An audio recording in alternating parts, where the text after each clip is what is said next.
तो कहानी के शुरू में हम एक आदमी को देखते हैं जिसका नाम लियो था, जो बहुत ही मजे की नींद सो रहा था। तभी उसके पास एक घोड़ा आता है जो उसको अपने मुंह से उसके बालों को पकड़कर जगाता है और फिर उसका मुंह बाहर ले जाकर पानी में डुबो दिया था। असल में ये घोड़ा अपने मालिक को इसी अंदाज से जगाया करता था। वो दोनों भी एक जगह पर जाते हैं। लियो अपने घोड़े को बांधकर एक जगह पर आराम करने लगता है। लियो के घोड़े का नाम रेड था। तभी वहाँ पर दो आदमी अपने घोड़ों पर जाते हुए दिखाई देते हैं, जो लियो को देखकर आपस में बात कर रहे थे। कहते हैं कि इसका नाम तो लियो है ना, जो कभी फिल्मों में स्टंट मैन हुआ करता था। मतलब उल्टे सीधे करतब दिखाकर इसने बहुत पैसे कमाए थे, मगर देखो तो आज इसके कितने बुरे हालात हैं कि ये ठीक तरह से 2 वक्त की रोटी भी नहीं खा सकता। अब एक रात लियो होटल में बैठा बियर की बोतलें खाली कर रहा था। दरअसल वो अपनी गरीबी को लेकर बहुत परेशान था। तभी उसके पास एक आदमी आता है जिसका नाम दामी होता है। उससे लियो ने कुछ पैसे उधार लिए थे जो आज तक वो वापस नहीं कर पाया। दामी उससे कहता है कि अगर तुम मेरे पैसे वापस नहीं कर सकते तो ऐसा करो, मुझे अपना घोड़ा दे दो, मैं तुम्हारा सारा कर्ज माफ कर दूंगा। मगर लियो अपना घोड़ा रेड देने से मना कर देता है और कहता है कि तुम यहाँ से चले जाओ। ये सुनकर दामी को बहुत गुस्सा आ गया था। वो लियो से कहता है मैं तुम्हारा घोड़ा तो लाश में लेकर रहूंगा। इस बात पर दोनों के दरमियान में लड़ाई हो जाती है। लियो पहले दामी और उसके आदमी को सबक सिखाता है और फिर बाहर जाकर उसने अपने घोड़े को भी बचा लिया था। अपने घोड़े पर बैठकर उसे खूब भगाता है और एक शो सर्कस में पहुंच गया था जहाँ पर वो कुछ स्टंट्स करता है और फिर उधर ही दामी और उसके आदमियों से अपने घोड़े को भी छुपा देता है। खुद भी वहीं पर छुप गया था, जिस वजह से दामी और उसके आदमी उन्हें नहीं देख पाते और वहाँ से आगे चले जाते हैं। अगली सुबह जब लियो अपने घोड़े रेड के साथ अपने फॉर्म पर था तो उधर 2 आदमी आते हैं जो लियो से कह रहे थे कि जो घोड़ा तुम्हारे पास है उसको तुम्हें वापस करना होगा, क्योंकि ये घोड़ा जिस आदमी का है वो एक केस लड़ रहा था, मगर अब वो उस केस को जीत चुका है तो उसे ये घोड़ा अपना वापस चाहिए। वो इसे नीलामी में देना चाहता है। तभी वहाँ पर एक लड़की और आदमी आता है जो अजीबोगरीब करतब कर रहे थे। ये दरअसल लियो के साथ ही रहा करते थे। वो दोनों आदमी जो नोटिस लेकर आए थे इन्हें देखकर डर जाते हैं और यहाँ से चले गए थे।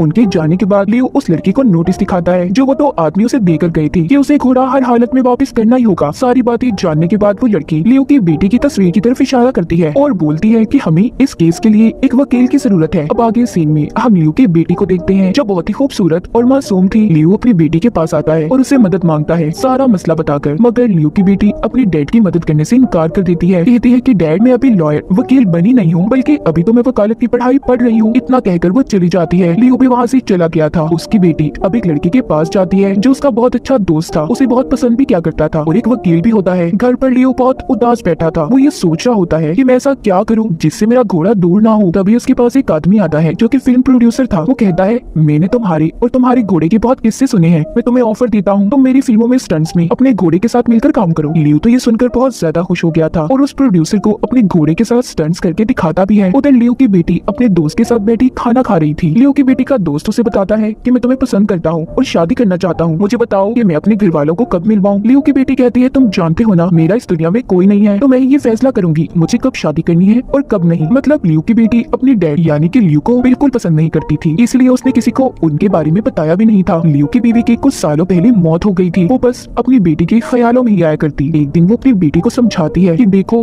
अपने डैड से मुंह मत मोड़ा करो, इस बार तुम्हारे डैड अगर आए तो प्लीज उनसे अच्छे से बात करना। लियो की बेटी अपनी मॉम की बातों को समझ गई थी, तो वो जब एक होटल में बैठी नाश्ता कर रही थी तो वो दूर से अपने डैड को आता देखती है जो अजीब से कपड़ों में थे। उन्होंने अपने घोड़े को भी सजाया हुआ था। लियो दरअसल यहाँ पर ये चाहता था कि वो लोगों को अपने घोड़े के साथ करतब दिखाए, लोग उनके साथ तस्वीरें बनवाकर बदले में कुछ पैसे दे। लियो यहाँ पर स्टंट्स भी दिखाता है, लेकिन इससे कोई फायदा नहीं होता। ना ही उनके पास कोई आता है और ना ही पैसे देकर जाता है।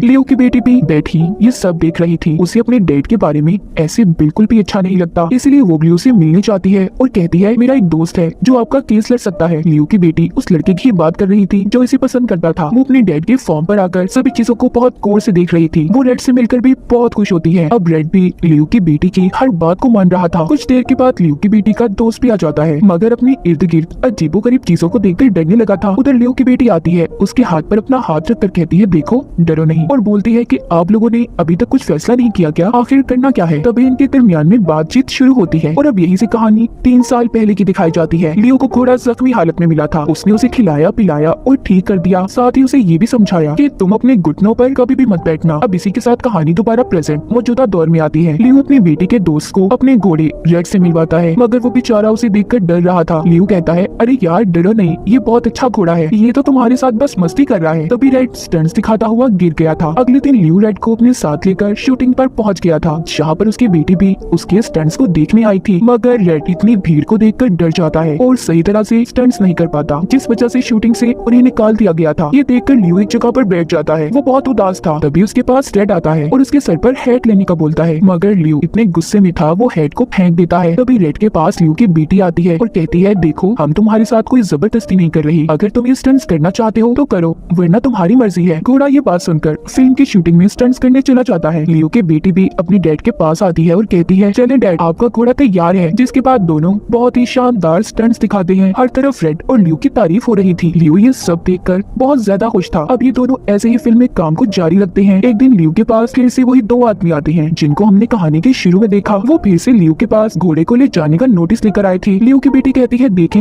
ये घोड़ा और इसकी सवारी किसी की मलकियत नहीं है, तो आप लोग यहाँ से जा सकते हैं। और वो दो आदमी जिस नोटिस को लेकर आए थे, रेड उसे छुपाकर इन दोनों आदमियों को धक्का मारता है। रात को लियो अपनी बेटी के साथ बैठा होटल में खाना खा रहा था कि तभी इनके पास फिर से एक दामी आता है जो लियो से पैसे मांगने आया था और बहुत ही बदतमीजी से बात भी कर रहा था। तभी ये देखकर रेड को गुस्सा आ जाता है और वो दामी को धक्का देकर दूर फेंकता है। इस तरह इनकी एक बार फिर यहाँ लड़ाई हो गई थी। इस लड़ाई में लियो का घोड़ा भी सबको मार रहा था। लियो जल्दी से अपनी बेटी को लेता है और घोड़े पर बिठाकर निकल गया था। हम देखते हैं इस तरह लियो और घोड़ा फिल्मों में मिलकर स्टंट्स करते और खूब पैसे कमाते। तभी एक दिन रेड को स्टंट्स के दौरान चोट लग जाती है। ये देखकर लियो की बेटी को अब बहुत गुस्सा आ रहा था। वो अपने डैड के पास आकर कहती है कि आप ये स्टंट्स करना कब बंद करेंगे डैड, आप कोई और काम क्यों नहीं कर सकते। ये सब बातें सुनकर लियो कोई जवाब नहीं देता। फिर अगली सुबह लियो अपनी बेटी के साथ उसके दोस्त के घर वालों से मिलने जाता है जो लियो की बेटी से शादी करना चाहता था, जो वकील भी था और लियो की रेड के केस में मदद भी कर रहा था। लियो को उन लोगों के बीच में होटल में बैठकर बिल्कुल भी अच्छा महसूस नहीं हो रहा था और अजीब सी हरकतें भी कर रहा होता है। इस बात पर लियो की बेटी कहती है कि आप परेशान नहीं हो, मेरे डैड बड़े लोगों के साथ घुल मिल नहीं सकते, वो कुछ ज्यादा ही सादा तबीयत के हैं। ये बात सुनकर लियो भी कहता है कि हाँ मैं ऐसा ही हूँ, पर मेरी बेटी बहुत अच्छी है, आप मेरी वजह से उसे रिजेक्ट मत कीजिएगा। अब उनके चले जाने के बाद लियो की बेटी अपने डैड को बहुत डांटती है और अच्छे से ना बर्ताव करने पर नाराज हो गई थी। रात को लियो की बेटी रेड के साथ जब टीवी देख रही होती है जिसमें वो अपने डैड लियो के स्टंट्स देखकर बहुत खुश होती है, तभी उधर लियो भी आ गया था और अपनी बेटी के साथ अपनी वीडियो को देखते मजे कर रहा था। तभी उसे यहाँ पर अपने पुराने पल याद आ जाते हैं। उसकी बेटी कहती है, बहुत कूल है डैड आप। दोनों की आंखों में आंसू आ गए थे। लियो को यहाँ पर याद आता है कि एक दफा इन्हीं स्टंट्स के दौरान उसके सर में बहुत गहरी चोट लगी थी। इसी चोट की वजह से लियो को पूरी 8 महीने तक कोमा में रहना पड़ा। असल में लियो सब कुछ अपनी बेटी को बता रहा होता है। वो कहता है, इसी 8 महीनों के दौरान जब मैंने कोई काम नहीं किया, इसी वजह से मेरे हालात ऐसे हो गए, मैं अपनी बीमारी की वजह से तुम्हारी माँ से भी नहीं मिल पाया। उसकी बेटी सारी बातें सुनकर कहती है, मॉम की टेंशन ना लें, उन्होंने आपको माफ कर दिया था, वो अक्सर मेरे ख्यालों में जो आती है।